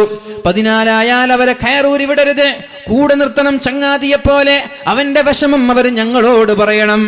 പെണ്ണ് സ്കൂളിൽ പോകുമ്പോൾ നടന്നത്, വരുമ്പോൾ നടന്നത്, ബസ്സിൽ കണ്ടത് കേട്ടത് എല്ലാം വീട്ടിൽ വന്ന് ഉമ്മയോട് പറയാനുള്ള ധൈര്യം കാണിക്കണം. ഉമ്മയെ ചങ്ങാതിയായി കാണണം, ഉപ്പയെ ചങ്ങാതിയായി കാണണം. ഇങ്ങനെ ഒരു സൗഹൃദ ബന്ധം മക്കൾക്കിടയിൽ ഉണ്ടായാൽ കഞ്ചാവ് തന്നവന്റെ പേര് പറയും, ലവ് ലെറ്റർ തന്നവന്റെ പേര് പറയും, നമ്പർ തന്നവന്റെ പേര് വീട്ടിൽ വന്ന് ഉമ്മയോട് പറയും. ഉമ്മയ്ക്കും ഉപ്പയ്ക്കും ഇത് വളരെ വ്യക്തമായി നിയന്ത്രിക്കാൻ കഴിയും. പ്രിയമുള്ള മുഅ്മിനീങ്ങളെ, ഏകദേശം ചെറിയ ഒരു കുഞ്ഞാണ് വടകര ഭാഗത്ത് കഞ്ചാവ് ഉപയോഗിച്ച്, ലഹരി ഉപയോഗിച്ച് വളരെ ക്രൂരമായി അതിൻ്റെ മാഫിയകൾ നശിപ്പിച്ചത്. ഇത് സ്ഥിരമായി ഉപയോഗിക്കുന്നു എന്നറിഞ്ഞപ്പോൾ ഉപ്പ വന്ന് നിയന്ത്രിക്കാൻ വേണ്ടി അവനെ വീടിന്റെ വെളിയിലേക്ക് പുറത്തു വിടാതെയായി. ഇതറിയണം ആരൊക്കെയാണ് എന്ന്. ഇത് കുട്ടി പറയുമെന്ന് തോന്നിയപ്പോൾ കുട്ടിയെ ഭീഷണിപ്പെടുത്തി. കുട്ടി പറഞ്ഞില്ല. എന്നിട്ട് നല്ല ശക്തമായ പവറുള്ള മരുന്നുകൾ നൽകി 2 ദിവസം കൊണ്ട് കുട്ടി മരിച്ചുപോയ സംഭവം 1 മാസം മുമ്പ് വടകര ഭാഗത്ത് നടന്നൊരു സംഭവമാണ്. എന്നിട്ട് മാതാപിതാക്കളെ വരെ ഭീഷണിപ്പെടുത്തുന്നൊരു സാഹചര്യം. അതുകൊണ്ട് ഉമ്മമാരെ, വസാഹിബുഹു സബഅ, 7 വയസ്സ് വരെ നമ്മുടെ മക്കളെ ചങ്ങാതിമാരായി നമ്മുടെ കൂടെ നിർത്താൻ നമ്മൾക്ക് കഴിയണം. അല്ലാഹു തൗഫീഖ് ചെയ്യട്ടെ, അല്ലാഹു തൗഫീഖ് നൽകട്ടെ. പറഞ്ഞു വരുന്നത്, നാളെ നരകത്തിൽ കിടക്കുന്ന സമയത്ത് മലക്കിനോട്, മാലിക് അലൈഹിസ്സലാമിനോട് നരകാവകാശികൾ പറയാണ്, ഞങ്ങൾ ഒന്ന് അള്ളാഹുവിനോട് റെക്കമെൻഡ് ചെയ്ത് ഞങ്ങളെ രക്ഷപ്പെടുത്തുമോ എന്ന്. അപ്പോഴാണ് മലക്ക് ചോദിക്കുന്നത്, ഈ കരച്ചിൽ, ഈ വെപ്രാളം, ഈ ദുഃഖം, ഈ വേദന നിങ്ങൾക്ക് ദുനിയാവിൽ വെച്ച് കാണിക്കാമായിരുന്നില്ലയോ? നിങ്ങൾക്ക് ഒരു കരച്ചിൽ ദുനിയാവിൽ വെച്ച് കരഞ്ഞിരുന്നെങ്കിൽ നിങ്ങൾ ഈ നരകത്തിൽ പ്രവേശിപ്പിക്കപ്പെടുമായിരുന്നില്ല. നരകം ഹറാമാണെന്നല്ലേ മുഹമ്മദുർ റസൂലുള്ളാഹി സല്ലല്ലാഹു അലൈഹി വസല്ലം പറഞ്ഞത്? നരകം ഹറാമാണ്. ആർക്ക്? ഒരിറ്റ് കണ്ണുനീര് വീണ നരകം ഹറാമാണ്. ഒരിറ്റ് കണ്ണുനീര് മതി. റബ്ബിനെ പേടിച്ച്, സർവശക്തനായ ഇലാഹായ അള്ളാഹുവിനെ പേടിച്ച്. അള്ളാഹുവിന്റെ ഹബീബ് സല്ലല്ലാഹു അലൈഹി വസല്ലം രാത്രി മുഴുവനും കരഞ്ഞുപോയത് ഈ ആയത്തിനെ ഓർത്തിട്ടാണ്. ആയിഷ ബീബി റളിയല്ലാഹു അൻഹയോട് ചോദിച്ചു, ആയിഷ, ഞാൻ ഇന്ന് നിസ്കരിക്കട്ടെ? ആയിഷ ബീബി പറഞ്ഞു, നിങ്ങൾ എൻ്റെ കൂടെ, എൻ്റെ പുതപ്പിൽ കൂടെ വേണമെന്നാണ് എൻ്റെ ആഗ്രഹം. നിങ്ങളുടെ ഇഷ്ടം നിസ്കാരമാണെങ്കിൽ അത് തന്നെയാണ് എൻ്റെ ഇഷ്ടമാക്കി ഞാൻ മാറ്റുകയാണ്. കരയാൻ തുടങ്ങി മുത്തു റസൂലുള്ളാഹി സല്ലല്ലാഹു അലൈഹി വസല്ലം. സുബഹി നിസ്കാരത്തിന്റെ സമയത്ത് ബിലാൽ തങ്ങൾ ബാങ്ക് വിളിക്കാൻ വേണ്ടി അള്ളാഹുവിന്റെ ഹബീബിന്റെ സമീപത്തേക്ക് കടന്നു വന്നപ്പോ ഹബീബ് ഇരുന്നിട്ട് കരയുകയാണ്, യാ റസൂലല്ലാഹ്, അള്ളാഹുവിന്റെ ഹബീബേ, മുത്തുനബിയേ, ഞാൻ ചോദിക്കട്ടെ, അള്ളാഹു നിങ്ങൾക്ക് കഴിഞ്ഞതും വരാനിരിക്കുന്നതും പുറത്തു തന്നില്ലയോ? പിന്നെ നിങ്ങൾ എന്തിനാണ് ഇങ്ങനെ കരയുന്നത്? അപ്പോഴാണ് പരിശുദ്ധ ഹബീബ് പറഞ്ഞത്, ബിലാലെ, അതല്ല പ്രശ്നം. ഇന്നലെ രാത്രി എനിക്കൊരു ആയത്ത് ഇറങ്ങുകയുണ്ടായി. ഇന്ന ഫീ ഖൽഖിസ് സമാവാതി വൽ അർള് വഖ്തിലാഫിൽ ലൈലി വന്നഹാർ ലആയാതിൻ ലിഉലിൽ അൽബാബ്. ആകാശങ്ങളെയും ഭൂമിയെയും അല്ലാഹു സൃഷ്ടിച്ചതിൽ ചിന്തിക്കുന്ന ബുദ്ധിയുള്ള ആളുകൾക്ക് ഒരുപാട് ദൃഷ്ടാന്തമുണ്ട്. ആരാണ് ബുദ്ധിയുള്ളവർ? അല്ലദീന യദ്കുറൂനല്ലാഹ ഖിയാമാ, നിന്നുകൊണ്ട്, വഖുഊദൻ, ഇരുന്നുകൊണ്ട് അല്ലാഹുവിനെ ഓർക്കുന്ന ആളുകളാണവർ. അല്ലദീന യദ്കുറൂനല്ലാഹ ഖിയാമൻ വഖുഊദൻ വഅലാ ജുനൂബിഹിം, കിടന്നുകൊണ്ടും അവർ അല്ലാഹുവിനെയാണ് ഓർക്കുന്നത്. എന്നിട്ട് ആകാശങ്ങളെ കുറിച്ച്, രാത്രിയെ കുറിച്ച്, പകലിനെ കുറിച്ച് ആലോചിച്ചവര് പറയുന്നത്, റബ്ബനാ, ഞങ്ങളുടെ റബ്ബേ, മാ ഖലഖ്ത ഹാദാ ബാതിലാ, അല്ലാഹുവേ, ഇതൊന്നും നീ വെറുതെ സൃഷ്ടിച്ചതല്ലല്ലോ. ഈ ആയത്ത് ഓതുമ്പോൾ ഇതിനെക്കുറിച്ച് ആലോചിക്കാത്തവന് നാശമുണ്ട് എന്ന് അല്ലാഹു പറഞ്ഞിരിക്കുകയാണ്. ബിലാലെ, സൂറത്തുൽ അറാഫിലെ 90-ാമത്തെ ആയത്താണെന്ന് തോന്നുന്നുണ്ട്, 90-91 ഭാഗത്താണെന്ന് തോന്നുന്നുണ്ട്. ഈ ആയത്ത് ഓതുമ്പോൾ ഇതിന്റെ അർത്ഥം ആലോചിക്കാതെ ഓതിവിടുന്ന ആളുകൾ, വൈലുൽ ലിമൻ ഖറഅഹാ വലം യതഫക്കർ ഫീഹാ, വൈലുൽ ലിമൻ ഖറഅഹാ വലം യതഫക്കർ ഫീഹാ.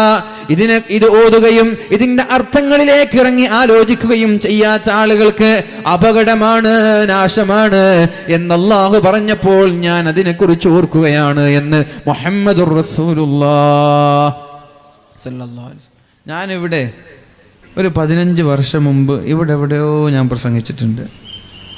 മാലിക് ദിനാർ ഇസ്ലാമിക് അക്കാഡമിയിൽ 2-3 ക്ലാസ്സിൽ പഠിക്കുന്ന സമയത്ത് ഇവിടെ ഉപ്പള കുന്നിൽ നിന്നാണ് എനിക്ക് ഓർമ്മ, ഇവിടെ എവിടെയെന്ന് എനിക്കറിയില്ല, ഇവിടെ എവിടെയോ ഞാൻ പ്രസംഗിച്ചിട്ടുണ്ട്. എൻ്റെ അന്നത്തെ പ്രിൻസിപ്പളായിരുന്ന അനസ്മുദവി ഉസ്താദിൻ്റെ കൂടെ ഞാൻ വരികയും, എന്നിട്ട് എനിക്കിപ്പോൾ ഓർമ്മ, ഞാൻ അന്ന് പ്രസംഗത്തിൽ ഉറങ്ങിയിട്ട് എൻ്റെ സ്റ്റാൻഡ് എടുക്കും വീഴാനായി. ഉസ്താദ് കുറേ നേരം പ്രസംഗിച്ച്, അപ്പോൾ ഞാനവിടെ ഇരുന്ന് പിന്നെ ഞാൻ പ്രസംഗിച്ച്, എനിക്കിപ്പോൾ ഓർമ്മ വരുത് ഇവിടെ ചുറ്റുഭാഗത്ത് എവിടെയാണ്, ഉപ്പള കുന്നിൽ ഇവിടെ തന്നെയാണെന്ന് എനിക്കറിയില്ല. ഒരു 15 വർഷം മുമ്പ്. അപ്പോൾ പ്രിയമുള്ള മുഅ്മിനീങ്ങളെ, വീണ്ടും കണ്ടുമുട്ടാൻ നമ്മൾക്ക് അവസരമുണ്ടായി, അള്ളാഹു സ്വീകരിക്കട്ടെ. അപ്പോൾ അള്ളാഹു പറയാണ്, ഈ ഒരു വിഷയങ്ങളിലൊക്കെ നമ്മൾ അള്ളാഹുവിനെ കുറിച്ച് ആലോചിക്കണം, ചിന്തിക്കണം. അള്ളാഹുവിനെ കുറിച്ച് ആലോചിച്ച് കരയുന്ന ആളുകൾക്ക് ഒരു സെക്കൻഡ് മതി. നമ്മുടെ ഈച്ചയുടെ തല, അതിൻ്റെ വലുപ്പമുള്ള ഒരു കണ്ണുനീർത്തുള്ളി നമ്മുടെ കണ്ണിൽ നിന്ന് വീണാൽ അതുകൊണ്ട് അവൻ നാളെ നരകത്തിൽ നിന്ന് രക്ഷപ്പെടുമെന്ന് ശഫീഉനാ റസൂലുള്ളാഹ്. വലൗ മിസ്ല റഅസി ദുബാബ്, ഈച്ചയുടെ തലയുടെ വലുപ്പമുള്ള കണ്ണുനീർത്തുള്ളി മതി എന്നാണ്. കുറേയൊന്നും വേണ്ട. അള്ളാഹിനെ പേടിച്ചിട്ട് ഒരിറ്റ് കണ്ണുനീരുണ്ടായാൽ തന്നെ നമ്മൾക്ക് രക്ഷപ്പെടാൻ കഴിയും. 3 കണ്ണുകളിൽ 1 ഹറാമിൽ നിന്ന് നിയന്ത്രിച്ച കണ്ണ്, 2 അള്ളാഹുവിനെ പേടിച്ച് കരഞ്ഞ കണ്ണ്, 3 അള്ളാഹുവിന് വേണ്ടി രാത്രി ഉറക്കൊഴിച്ച കണ്ണ്. ഈ 3 കണ്ണുകൾ നാളെ നരകത്തിൽ കിടക്കൂല. അള്ളാഹു ഇതിൽ ഏതെങ്കിലും ഉൾപ്പെടാൻ വേണ്ടി ശ്രമിക്കണ്ടേ? 3 എണ്ണത്തിൽ ഏതെങ്കിലും ഒന്നിൽ ഉൾപ്പെടണ്ടേ? 1 ഹറാമിൽ നിന്ന് കണ്ണ് നിയന്ത്രിക്കാം, 2 കരയാം, അള്ളാഹുവിനെ ഓർത്തിട്ട് കരയാം, 3 രാത്രി മുഴുവനും ഉറക്കൊഴിക്കാം, അല്ലെങ്കിൽ മിനിമം തഹജ്ജുദിന് വേണ്ടിയിട്ടെങ്കിലും എണീക്കാം. അള്ളാഹു തൗഫീഖ് ചെയ്യട്ടെ. ഈ വിഭാഗത്തിൽപ്പെട്ട ആളുകൾക്ക് നരകം ഹറാമാണെന്ന് പറഞ്ഞാൽ നരകം അവർക്ക് കിട്ടുകയില്ല, നിഷിദ്ധമാണ്. അവർ സ്വർഗത്തിൽ കിടക്കുമെന്നല്ല പറഞ്ഞത്. സ്വർഗത്തിൽ കിടക്കുമെന്ന് പറഞ്ഞാൽ കുറച്ചു കാലം നരകത്തിൽ കിടന്നിട്ട് സ്വർഗത്തിൽ എത്തുമെന്ന് വിചാരിക്കും. അങ്ങനെയല്ല, അവർക്ക് നരകം ഹറാമാണ്. അള്ളാഹു രക്ഷപ്പെടുത്തട്ടെ. മാലിക് അലൈഹിസ്സലാമിനോട് കരയുമ്പോൾ മാലിക് അലൈഹിസ്സലാം പറഞ്ഞത് ഇങ്ങനെയാണ്: ഈ ഒരു കരച്ചിൽ ദുനിയാവിൽ വെച്ച് കരയാമായിരുന്നില്ലയോ എങ്കിൽ നിങ്ങൾക്ക് രക്ഷപ്പെടാമായിരുന്നില്ലേ എന്ന് മഹാനായ മാലിക് അലൈഹിസ്സലാം ചോദിക്കുന്നുണ്ടവരോട്. ആ സമയത്താണ് ജിബ്രീൽ അലൈഹിസ്സലാം മാലിക് അലൈഹിസ്സലാമിന്റെ സമീപത്തേക്ക് കടന്നു വരുന്നത്. അല്ല ജിബ്രീലേ, ഇവിടെ ഉമ്മത്ത് മുഹമ്മദ് ഉണ്ടല്ലോ, മുഹമ്മദ് നബിയുടെ സമുദായമുണ്ടല്ലോ എന്ന്. അതെ, ഇവിടെ ചില ആളുകളുണ്ട്, അവരുടെ മുഖം പ്രകാശിതമാണ്. അവരുടെ മുഖം, അവരുടെ ഖൽബിന്, അവരുടെ ഹൃദയത്തിന്, അവരുടെ മുഖത്തിനൊരു പ്രകാശം, വ്യത്യസ്തമായ ഒരു ഭംഗിയുണ്ട്. എന്തേ? അവർ ഉമ്മത്ത് മുഹമ്മദാണ്. അവരുടെ നെറ്റിത്തടങ്ങൾ സുജൂദ് ചെയ്തവരാണ്. അവരുടെ ഹൃദയങ്ങളിൽ ഖുർആനിന്റെ ആയത്തുകളുണ്ട്.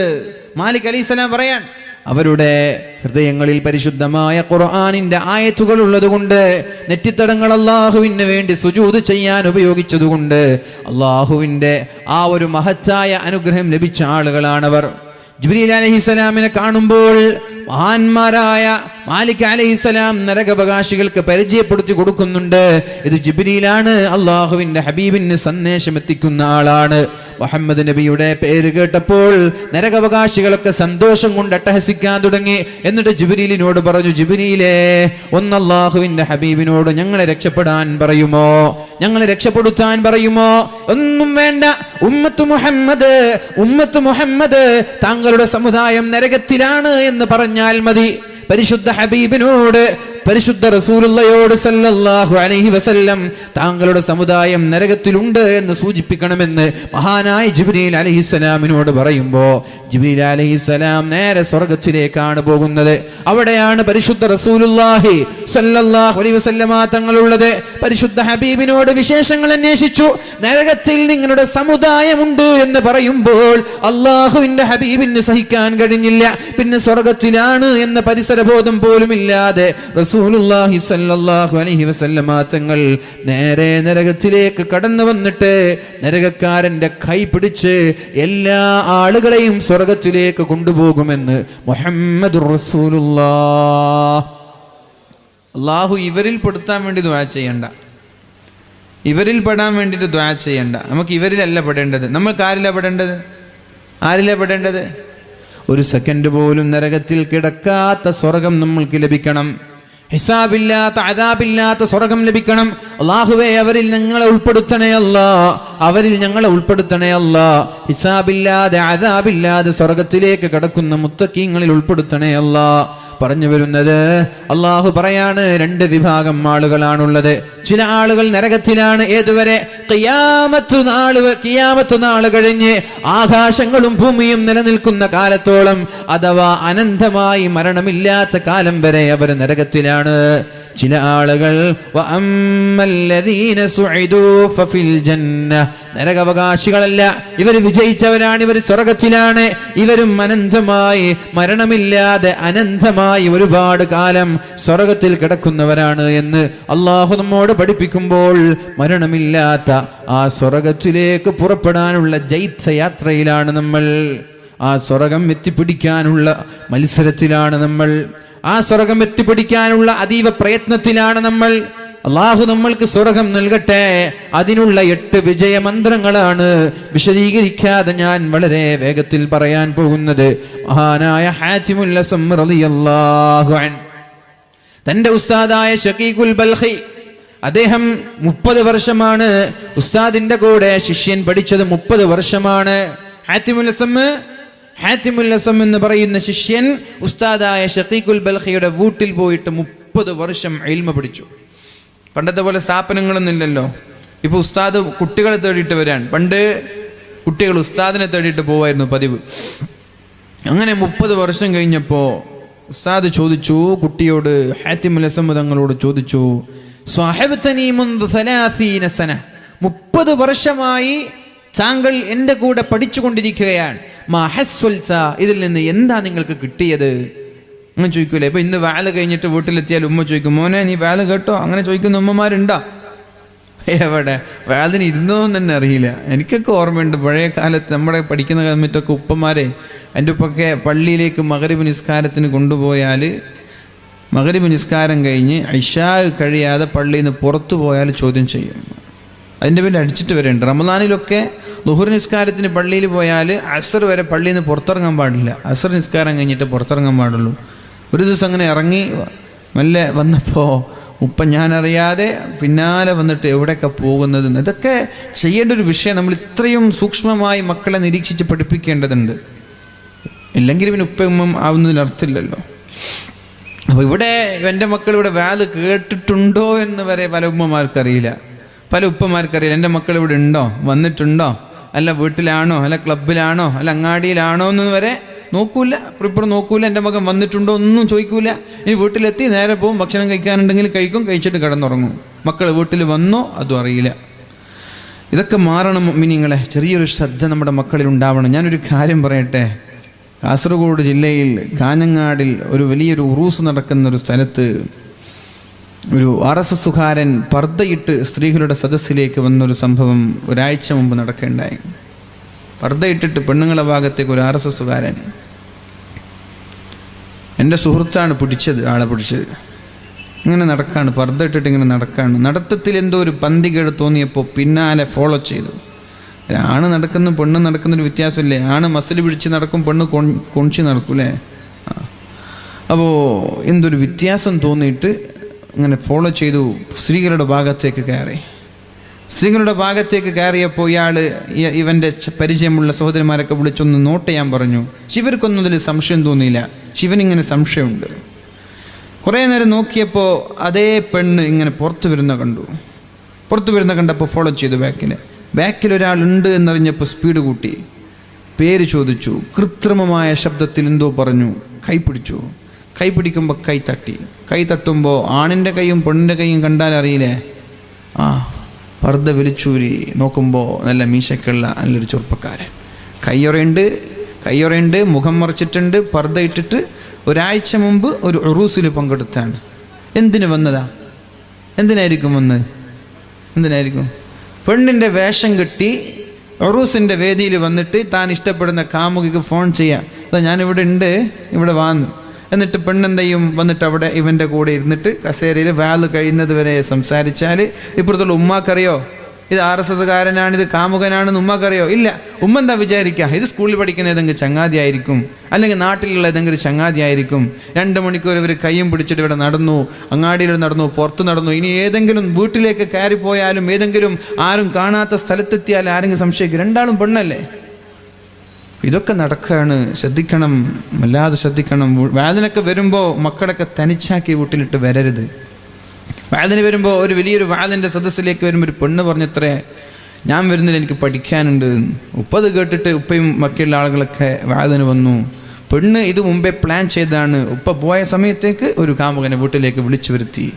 നിങ്ങൾ പറയില്ലേ മക്കളോട്, ഞാനൊന്ന് മീൻ വാങ്ങി, നീ മാർക്കറ്റിൽ വരുന്നുണ്ടോ, ടൗണിലേക്ക് വരുന്നുണ്ടോ എന്ന് ഉമ്മ ചോദിക്കും. പെണ്ണ് പറയും, ഞാൻ വരുന്നില്ല, എനിക്ക് പണിയുണ്ട്. ഉമ്മ പോകും, എല്ലാവരും പോകും, പെണ്ണൊറ്റയ്ക്ക്. പിന്നെ ആര് വന്നാലും ആര് പോയാലും ആർക്കെങ്കിലും അറിയോ? അതുകൊണ്ട് ഒരു നിരീക്ഷണം എന്നും നല്ലതാണ്. പർദ്ദയിട്ട ആളെന്നെ മകളുടെ കൂടെ നിൽക്കുമ്പോൾ ഒന്ന് നോക്കുക, മുഖം തുറന്നിട്ട് മീശയുണ്ടോ, പർദ്ദ മാത്രമാണോ, ഇത് മീശയുള്ള പെണ്ണാണോ, മീശ ഇല്ലാത്ത പെണ്ണാണോ എന്നൊക്കെ നോക്കുക. അള്ളാഹു നമ്മെ കാക്കുമാറാവട്ടെ. അടിച്ചു, ശരിക്കും അടിയൊക്കെ കൊണ്ടു. പോലീസുകാരൊക്കെ വന്നു, പ്രശ്നമായി. പത്രത്തിലൊക്കെ ന്യൂസൊക്കെ വന്നിട്ടുണ്ട്. നിങ്ങളെ ഈ പത്രത്തിൽ എത്തിയിട്ടില്ല എന്നുള്ളൂ. അവിടുത്തെ ലേറ്റസ്റ്റ് എന്തൊരു പത്രം ഉണ്ടല്ലോ കാഞ്ഞങ്ങാട്, അത് വായിച്ചാൽ ഞങ്ങൾക്ക് മൊത്തം ന്യൂസൊക്കെ കിട്ടാം. അപ്പം അതുകൊണ്ട് പ്രിയമുള്ള മുഅ്മിനീങ്ങൾ, ഇതൊക്കെ വളരെ വ്യക്തമായി നമ്മൾ ശ്രദ്ധിക്കണം. ഈ വിഷയങ്ങളൊക്കെ ഇല്ലെങ്കിൽ വലിയ അപകടമാണ്. അപ്പോൾ വാല് കഴിഞ്ഞിട്ട് പോയ മക്കളോട് നമ്മൾ ചോദിക്കണം, എന്ത് പഠിച്ചു മോനെ? ഇന്നത്തെ വാലിൽ നിന്ന് നിനക്ക് എന്ത് കിട്ടി? നീ എന്ത് നേടി? അത് കേട്ട മക്കൾ പറയും, ഞാൻ അത് കേട്ടു, ഇത് കേട്ടു. വാലിന് വരാത്ത മക്കൾ എന്ത് പറയാനാ? അപ്പോൾ നീ എന്ത് വാല് കേട്ടിട്ടില്ലേ? അല്ല, ഞാൻ ഉണ്ടായിരുന്നു ഉമ്മ. എവിടെ ഉണ്ടായിരുന്നു? ആരാ നിന്റെ കൂടെ ഉണ്ടായത്? ഇതൊക്കെ ചോദിക്കാനുള്ള ഒരു തൻ്റെ ഇടം ഉമ്മയും ഉപ്പമാരും ഉമ്മമാരും കാണിക്കേണ്ടതുണ്ട്. മഹാനായ ഇമാം അഹ്മദ് ഇബ്നു ഹംബൽ റളിയല്ലാഹു അൻഹു പറയുന്നുണ്ട്, അദ്ദേഹത്തിന്റെ പിതാവ് നേരത്തെ മരിച്ചുപോയ ആളാണ്. അഹ്മദ് ഇബ്നു ഹംബൽ തങ്ങളുടെ പിതാവ് നേരത്തെ മരിച്ചുപോയ ആളാണ്. ഉമ്മ വളരെ നേരത്തെ ഉണർന്ന് വെള്ളം ചൂടാക്കുമത്രേ. സുബഹി ബാങ്കിന്റെ 1 മണിക്കൂറൊക്കെ മുമ്പേ ഉണർന്ന് വെള്ളം ചൂടാക്കും. എന്നിട്ട് മകനെ കുളിപ്പിക്കും. മകന് 10 വയസ്സായിട്ടുള്ളൂ. 10 വയസ്സായ മകനെ ചൂടുവെള്ളത്തിൽ കുളിപ്പിച്ച് ഉമ്മയും മകനും സുബഹി ബാഗ് വിളിക്കുന്നത് വരെ ദുആ ചെയ്ത് നിസ്കരിച്ചു സമയം ചെലവഴിക്കും. എന്നിട്ട് സുബഹി ബാഗ് വിളിച്ചാൽ ഈ ഉമ്മ മകന്റെ കൈയും പിടിച്ച് പള്ളിയിലേക്ക് കൊണ്ടുപോയി മകനെ പള്ളിയിലാക്കും. ഉമ്മ തിരിച്ചു പോകും. എന്നിട്ട് നിസ്കാരം കഴിയുന്ന സമയത്ത് ഉമ്മയുടെ നിസ്കാരം കഴിഞ്ഞ് പള്ളിയിലേക്ക് വന്നിട്ട് ഈ മകനെയും കൂട്ടി തിരിച്ചു പോകും ഉമ്മ. ഇങ്ങനെയാണ് ഉമ്മമാര് മക്കളെ വളർത്തേണ്ടത്. 10 വയസ്സായ മക്കളെ, പ്രായപൂർത്തിയെത്തിയ 40-കാരനെയല്ല, 10 വയസ്സായ മക്കളെ തഹജ്ജുദിന് എണീപ്പിച്ച് കുളിപ്പിച്ച് പള്ളിയിലേക്ക് കയ്യും പിടിച്ച് കൊണ്ടുപോവാൻ ലോകം കണ്ട പ്രഗത്ഭനായ ആലിമായി മാറിയില്ലേ?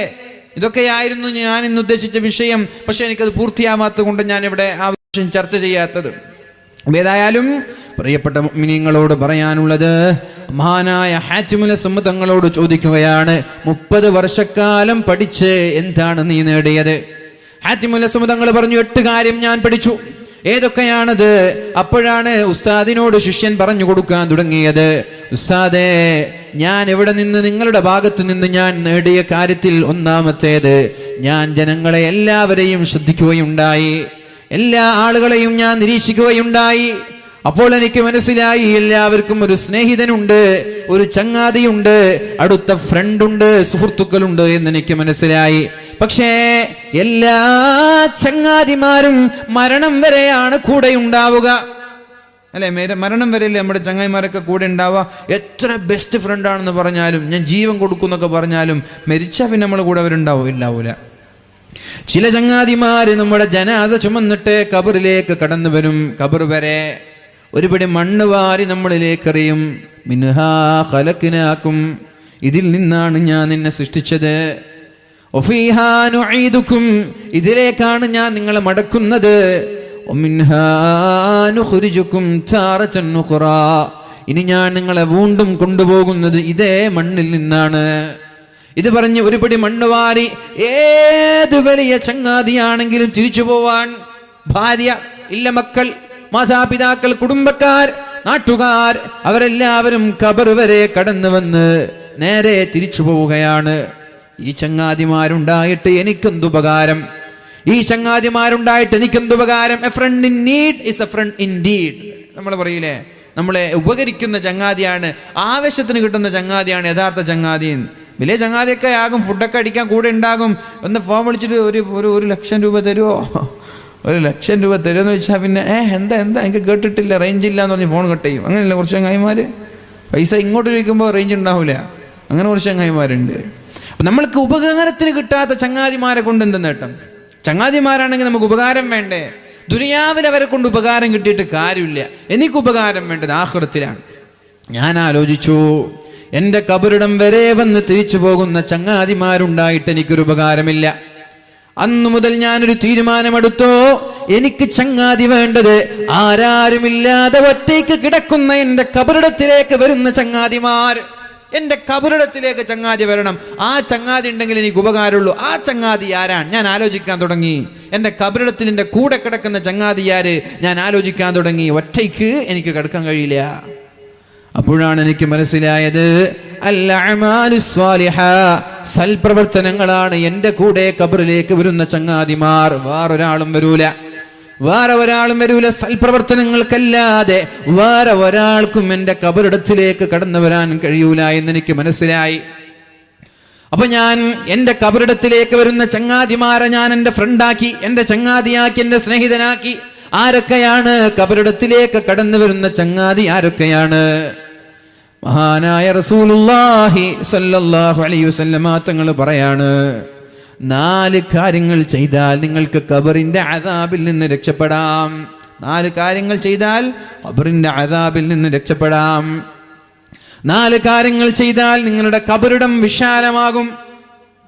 നിങ്ങളുടെ കബറിടം പ്രകാശിപ്പിക്കപ്പെടും. നിങ്ങളുടെ കബറിടത്തിന് വീടിനേക്കാളും വിശാലത, വീടിനേക്കാളും ഭംഗി, വീടിനേക്കാളും വെളിച്ചം, വീടിനേക്കാളും സൗകര്യം നിങ്ങളുടെ കബറിടമായി മാറും. വീടിനേക്കാളും സുഖമുണ്ടെങ്കിൽ വീടിനേക്കാളും നല്ലത് കബറല്ലയോ? അല്ലെ? നമ്മുടെ വീടിനേക്കാളും സുഖം കബറിലുണ്ടെങ്കിൽ വീടാ നല്ലത് കബറാണോ? ഏതാ നല്ലത്? കബറല്ലേ? അപ്പൊ കബറല്ലേ നല്ലത്? അങ്ങനെയാ പറഞ്ഞത്. അല്ലാഹുമ്മ അബ്ദിൽഹു ദാരൻ ഖൈറൻ മിൻ ദാരിഹി. അല്ലാഹുവേ, ഇയാളുടെ വീടിനേക്കാളും നല്ല ഒരു വീട് നീ നൽകണേ അല്ലാ. ഖബറിനെ പറഞ്ഞത്. അല്ലാഹുവേ, ഇയാളുടെ ഖബറിനെ ഇയാളുടെ വീടിനേക്കാളും നല്ല വീടാക്കി മാറ്റണേ അല്ലാ എന്ന് മയ്യിത്ത് നിസ്കാരത്തിൽ നമ്മൾ ദുആ ചെയ്യാറുണ്ട്. 10,000 സ്ക്വയർ ഫീറ്റിന്റെ വീടെടുത്ത 2 കോടി 3-4 കോടിയൊക്കെ ചെലവഴിച്ച വീടാണ്. അവൻ നല്ല മുത്തഖിയാണെങ്കിൽ അവൻ്റെ 10,000 സ്ക്വയർ ഫീറ്റിനേക്കാളും വലുപ്പം അവൻ്റെ ഖബറുണ്ടാവും. അവൻ്റെ ഇവിടെയൊക്കെ ഒരു നമ്മൾ ആർക്കിടെക്ചറൊക്കെ കൊണ്ടുവന്നു, എഞ്ചിനീയർമാരൊക്കെ കൊണ്ടുവന്നു, മനോഹരമാക്കുന്നതിനൊരു ലിമിറ്റില്ലേ? പൈസ എത്ര ഉണ്ടെങ്കിലും ഇത് ചെയ്യുന്നതിനൊരു ലിമിറ്റില്ലേ? ചെയ്യാൻ പറ്റുന്ന ആളുകൾക്കൊരു കഴിവിൻ്റെ ഒരു ലിമിറ്റില്ലേ? പക്ഷെ ഖബർ അങ്ങനെയല്ല. ഖബർ ഇവിടെ ചെയ്ത ഇന്റീരിയറിനേക്കാളും ഫർണിച്ചറുകളെക്കാളും ഇവിടെ എന്തൊക്കെ ചെയ്തിട്ടുണ്ട് അതിനേക്കാളൊക്കെ മനോഹരമാണ് അവിടെ നമ്മൾ വിചാരിച്ചത് അവിടെ ഉണ്ടാവുക. അപ്പോൾ എത്ര വലിയ കോടീശ്വരനാണ്, അത്രയും മനോഹരമായ വീട് കെട്ടിയിട്ട് അയാൾ മുത്തഖിയാണെങ്കിൽ ആ വീടിനേക്കാളും നല്ല വീട് ഖബറിലുണ്ടാകും. ഈ അടുത്തൊരു വലിയൊരു മുതലാളി ഒരു 15 കോടിയുടെ ഒരു വീടിൻ്റെ പ്ലാൻ കാണിച്ചു. 15 മാസം കൊണ്ട് ആ വീട് നിർമ്മിച്ചു കൊടുക്കണം എന്നതാണ് എഞ്ചിനീയറിന് കൊടുത്ത നിർദ്ദേശം. ഒരു ദിവസം വൈകിയ എഞ്ചിനീയറിന് ഫൈനാണ്. 15 മാസം എന്ന് പറഞ്ഞാൽ 1.5 വർഷം കൊണ്ട് ആ വീട് നിർമ്മിച്ച് കൊടുക്കണം. ഇപ്പോൾ തുടങ്ങിയിട്ടില്ല വീട്, ഇപ്പോൾ എടുത്തിട്ടാണ് കുറ്റിയിട്ടത്. വലിയൊരു മുതലാളിയാണ്, ഗൾഫിലൊക്കെ ഉള്ള പ്രവാസി ലോകത്തുള്ള. നമ്മളെ ഇവരുണ്ട്. നിങ്ങളെ ലത്തീഫ് സാഹിബ് ആരാണ്? നിങ്ങളാ മസ്കറ്റിൽ ടീ ടൈം ഒക്കെ അറിയില്ലേ? അതിൻ്റെ മുതലാളി ബഷീർ ഖാൻ എന്ന് പറയുമ്പോൾ ഇപ്പോൾ ഖത്തറിലാണ്, അറിയില്ലേ? അപ്പോൾ അങ്ങനെ ഒരു വീട് മാഷാ അല്ലാഹ് നല്ലൊരു നന്നായി ദീനിയായ കാര്യങ്ങൾക്കൊക്കെ സഹായിക്കുന്ന ആളാണ് അദ്ദേഹം. അപ്പം അദ്ദേഹം 15 മാസം കൊണ്ട് വീട് നിർമ്മിക്കണമെന്ന് പറഞ്ഞ നല്ലൊരു പ്ലാനൊക്കെയാണ്. അദ്ദേഹം ഇങ്ങനെയൊക്കെ സഹായിച്ച് നല്ല തഖ്വയോടെ ജീവിച്ചാൽ ആ വീടിനേക്കാളും നല്ല വീട് ഖബറായിരിക്കും. അപ്പോൾ നമ്മുടെ വീടിനേക്കാളും നല്ല ഖബറാണെങ്കിൽ വീടിനേക്കാളും സുഖം അവിടെയല്ലേ? അല്ലാഹുമ്മ അബ്ദിൽഹു ദാരൻ ഖൈറൻ മിൻ ദാരിഹി വഅഹ്ലൻ ഖൈറൻ മിൻ അഹ്ലിഹി. അല്ലാഹുവേ, കുടുംബത്തെക്കാളും നല്ല കുടുംബം നീ ഖബറിൽ കൊടുക്കണേ അല്ലാ. ഇതിന്റെ അർത്ഥം എന്താ? നമ്മുടെ കുടുംബത്തെക്കാളും നല്ല കുടുംബം ഖബറിൽ കിട്ടുമെന്നാണ്. ഇപ്പൊ നമ്മുടെ കുടുംബത്തെക്കാളും നല്ല കുടുംബം ഖബറിലുണ്ടെങ്കിൽ പേടിക്കാനുണ്ടോ? ഒരു പേടിയില്ല. കാരണം ഇവിടത്തെക്കാളും രസം അവിടെയാണ്. തമാശകൾ പറയാ, ചങ്ങാതിമാര് ഫാമിലി ഫ്രണ്ട്സ് എല്ലാം അവിടെ ഉണ്ട്. ഇവിടെക്കാളും സുഖം അവിടെയാണ്. പിന്നെ പറയുന്നത് അല്ലാഹുവേ, ഭാര്യയെക്കാളും നല്ല ഭാര്യ അവിടെ കൊടുക്കണേ അല്ലാ. ഭാര്യയെക്കാളും നല്ല ഭാര്യ ഖബറിൽ കിട്ടിയാൽ സന്തോഷം തന്നെയല്ലേ? നാട്ടിൽ കിട്ടിയാൽ സന്തോഷമാണ്, പിന്നെ ഖബറിൽ പറയണ്ടല്ലോ അല്ലേ? ഭാര്യയെക്കാളും നല്ല ഭാര്യ ഖബറിൽ കിട്ടി, അൽഹംദുലില്ലാ, വലിയ സന്തോഷമാണ്. നീതിവളെ കൊണ്ട് തോറ്റുപോയി പഠിച്ചോനെ, എന്തൊരു എന്തെങ്കിലും ഒന്ന് പറഞ്ഞ അപ്പോഴേക്കും പരാതിയായിട്ട് വരും. ഇതേപോലെ ചിരിക്കണ്ട, ഭർത്താവിനെക്കാളും നല്ലൊരു ഭർത്താവും ഖബറിൽ കിട്ടുമെന്ന് പറഞ്ഞാൽ അവൾക്ക് ഖബറല്ലേ സുഖം. ചായക്ക് പഞ്ചസാര കുറഞ്ഞതിന്റെ പേരിൽ അവൾ ചീത്ത പറഞ്ഞത്, ഇസ്തിരി ഇട്ടപ്പോ അയൺ ചെയ്തപ്പോ ചുളിവ് നിവരാത്തതിന്റെ പേരിൽ ദേഷ്യപ്പെടുന്ന ഭർത്താക്കന്മാരില്ലേ? ഇവൾക്ക് ഇസ്തിരിട്ട് കൊടുക്കാൻ വല്ല കടമയും ബാധ്യതയുണ്ടോ? ഭർത്താവിന്റെ കുപ്പായം തേച്ചു കൊടുക്കാനൊന്നും ഇവളെ പണിയല്ല, ഭാര്യയുടെ ഡ്യൂട്ടിയല്ല. ഇവള് സ്നേഹം കൊണ്ട് ചെയ്തു കൊടുത്തതിൽ എന്തെങ്കിലും ഒരു കുറവ് വന്നാൽ അതിനെ പിടിച്ചിട്ട് ചീത്ത പറയുന്ന ആളുകളില്ലേ? അലക്കുമ്പോ കറ പോവാകാത്തതിന്റെ പേരിൽ ഇല്ലേ ചീത്ത പറയാറില്ലേ?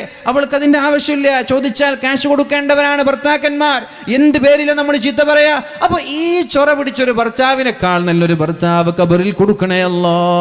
അപ്പൊ ഖബറിൽ നമ്മുടെ ഭർത്താവിനേക്കാൾ നല്ല ഭർത്താവ് കിട്ടിയ ഖബറല്ലേ സുഖം? ഇയാളെ ചീത്ത കേൾക്കണോ?